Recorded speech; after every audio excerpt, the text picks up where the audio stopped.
Okay, John, how many folders were empty, marked, classified? 11 billion. I think it was 43. So that might go to what the star of LA, sexy liberal, Adam Schiff. He's going to probably have some things to say, I would think, by October 22nd. But here he is yesterday, the chairman. I think they'll do a very early, quick check to make sure if there's a human source involved, do we need to get someone out of some location? But then it may take a bit of time, weeks, to determine, okay, is there any indication that people had access to these documents? Is there any indication that our adversary now is suspicious about this particular source? So that could take some time. Do you understand what happened here? Librarians got robbed by an illiterate. Yes. That's what happened here. One more, chairmanship. I think we will certainly have a hearing or hearings on our recommendations, and our role is not predominantly or even partially a prosecutorial role. That's the Justice Department. But ours is to do the oversight, expose the malfeasance, and then propose corrective action, generally in the form of legislation. So I think we'll have a hearing or hearings on the reforms necessary to protect us, and that might be reforms to the Electoral Count Act, or it might be reforms to how the powers of the presidency can be abused. But we also may have a hearing or hearings of a kind of factual nature like you have seen in the past. We're very much in daily, weekly discussions about that. We've set a high bar, and we want to make sure any hearings we have meet that high bar. Yeah. Andrew Wortman said, for the billionth time, former presidents do not have executive privilege. The privilege belongs to the executive branch, which is currently led by Joe Biden, who has waived any privilege that anyone could conceivably attempt to apply to his criminal predecessor. So we're still waiting to see what this Trump-appointed judge says. But also, it was executive privilege, and he declassified it, and the FBI planted Correct. it. Right. And Trump never saw it. And they made a mess on his rug. Yes. So there's a lot of layers to this we haven't gone into yet. That rug is I love mess. that he's afraid we'd think he's a slob. Because, if you've Indict ever him seen for him the in golf, carpet. if you've ever seen him in golf clothes, who would ever think he looks like a slob? He's aging like fine milk. Tristan Snell said, if the documents were all declassified, then why does anyone need a top secret clearance to review them? There's that. None of it really makes sense, but okay. We were mentioning, Kyle Griffin says Trump told a conservative radio host he'd issue full pardons and a government apology to the Capitol rioters who violently attacked law enforcement to stop the Democratic transfer of power.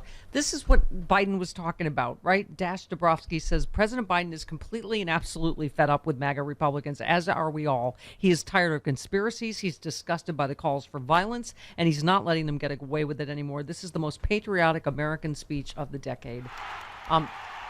Yeah, I have to hear some more. Give me 20. Is it 21? Yes. Where are we? Oh, 21? Sure. Yeah, sure. Okay, Why not? here we go. They look at the mob that stormed the United States Capitol on January 6th, brutally attacking law enforcement, not as insurrectionists who placed a dagger at the throat of our democracy, but they look at them as patriots, and they see their MAGA failure to stop a peaceful transfer of power after the 2020 election as preparation for the 2022 and 2024 elections. They tried everything last time to nullify the votes of 81 million people. This time, they're determined to succeed in thwarting the will of the people. Charlie Kirk tweeted. Oh, now I don't know. I don't please. know if you sped up the tape, I must or you know. were actually on crack when you did that for sexy liberal virtual. However, When I played Charlie Kirk, I did speed up the tape. he tweeted, "You are witnessing a preemptive palace revolution," and you said, "No, Charlie, we're just witnessing the fake Christian fascists on a grift hinting at violence they'll expect others to carry out."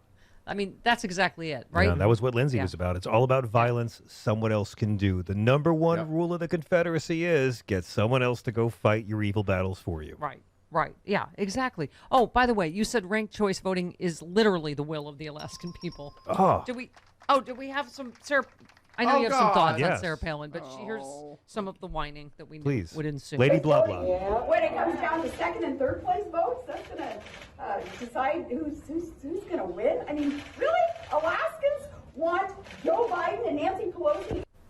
As you said, Turns out. it's almost like the voters of Alaska don't appreciate quitting the state to do a reality show. Yeah, it's kind of funny that It's way. almost like they remembered that. Honestly, Alaska, having been there, I did the nation cruise to Alaska and got to do stand up on a boat. It is the most beautiful state anyone ever got bored of governing.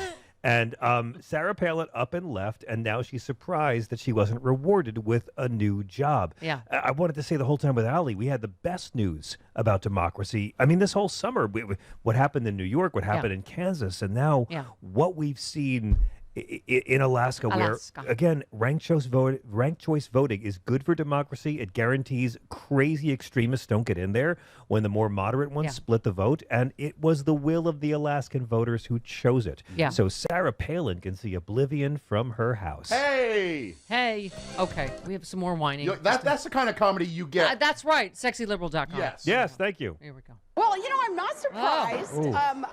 but I do know now that we have a couple of jobs in front of us. One is to explain to Alaskans what this ranked choice voting actually results in. They're going to see it firsthand because Alaskans do not want this empowerment of Biden and Pelosi and others who want to lock up our state.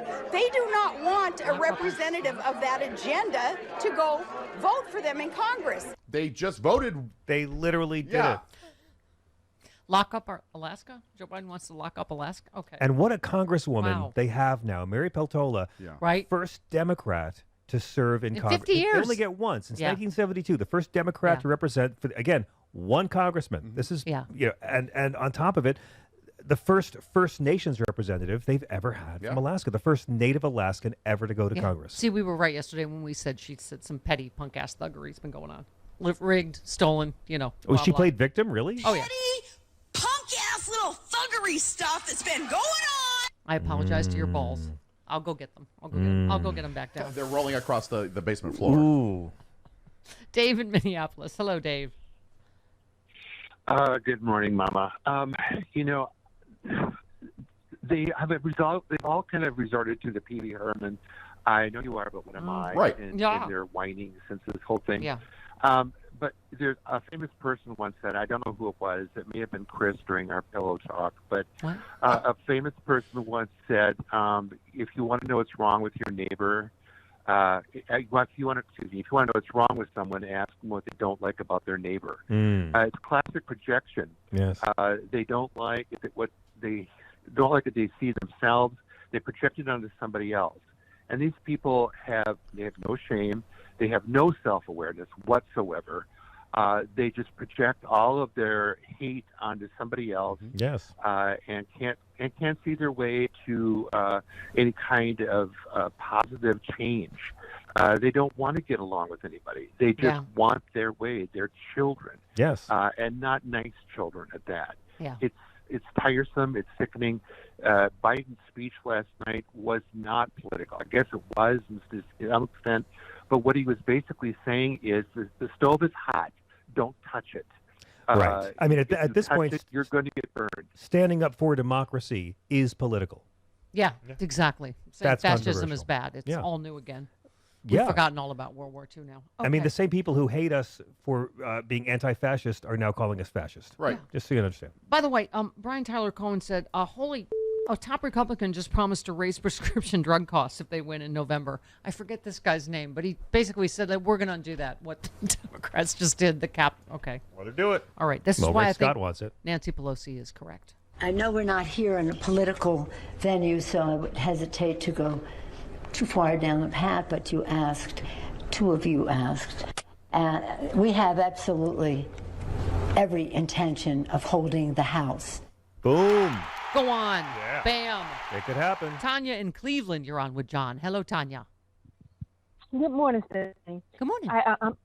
I'm Tanya from Chicago. See you in Chicago, Tanya. Hey. Yay.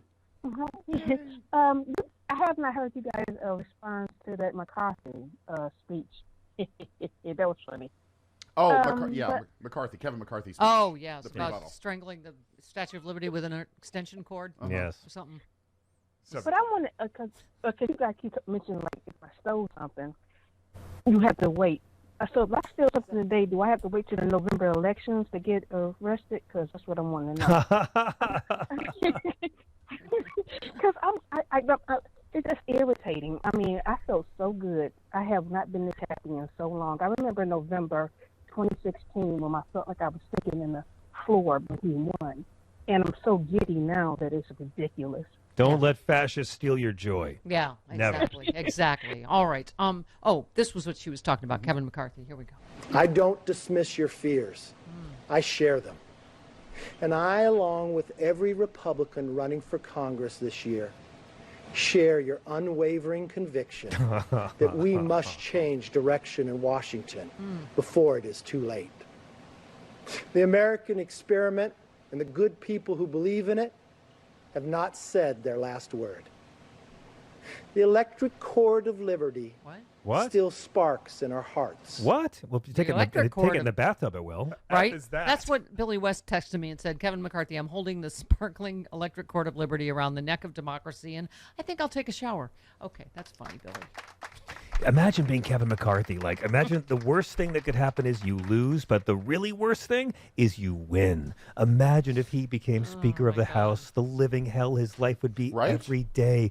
The Republican Party would hate him more than they hate him now. Think about how the Democrats rally behind Pelosi, and think about how the entire Clot caucus of Gates and Green and Boebert, how they will just tear this man to shreds every day. Yeah. It's why I'm voting Republican this year, because I want to watch the John, devastation. You are not voting Republican. Yes, Ellen tweets. Just for the House. Ellen tweets, we forgot a legal question for Glenn. Ellen tweets, I'm worried all of this is going to come down to whether or not they can try Trump as an adult. I think that's a good... There's no evidence of it. I don't... that he's an adult. They're going to try Trump as a black adult. Now he's really scared. Dash Dabrowski, my personal favorite now on Twitter, also said Trump vowed to financially support and pardon the January 6 felons who were convicted on federal charges. In other words, Trump plans to release the domestic terrorists from prison and sponsor them. Donald Trump is the American Osama bin Laden, and he's boasting about it. Indict him. I just when you think it can't get worse, right? He says something else. I don't... Like 14. Oh, 14? Okay, sure. All right. I'm sorry to inflict this on you. So I met with a number of times, but I met with, and I'm financially supporting people that are incredible. Terrorists. They were in my office Incredible actually 2 days ago. It's very much on my mind. It's a disgrace what they've done to them. What they've done to these people, it's disgraceful. And mostly, I mean, it's they're firemen, they're policemen, they're people in the military, they're people that were, you look at what took place with the police, where they're ushering them in, and so many different things, and we're working on it very hard. We're working with legals. This radical left system, these people are sick. There's something wrong with them. Nobody's ever seen anything like it. Travis, seriously, you can cut it off after 9 seconds. seconds. Said anything. He says nothing. Please keep defending this guy, right-wing people. Yes. Grow old. Yes. Remember when we were kids, there was guys who still defend Nixon, bitter old white men. Hey, he just got caught. Oh, president's there. And then they all just kind of shut up. Imagine how grotesque it's going to be for these people 5, 10 years when they're still defending Trump after he's destroyed the GOP. I feel like almost every day someone tweets this. A couple days ago, Rex tweeted, it's 2:30 a.m. Eastern. The former president has been exposed as a spy and a traitor. Anxious to see which Republicans feel confident enough on social media to support Trump after tonight. And then they do. And then there's some of them do. But again, Mitch McConnell won't. And Mitch McConnell's worst nightmare is coming true, that we are not talking about inflation. We are not talking about gas prices. We're talking about Donald Trump and January 6th. Right. Andrew Wortman tweeted, stop defending him. This country, your party, he himself. Now he is, the first step is accepting the reality of the situation. Wow. David Mamet's writing tweets now. Right. Yeah, exactly. Yeah.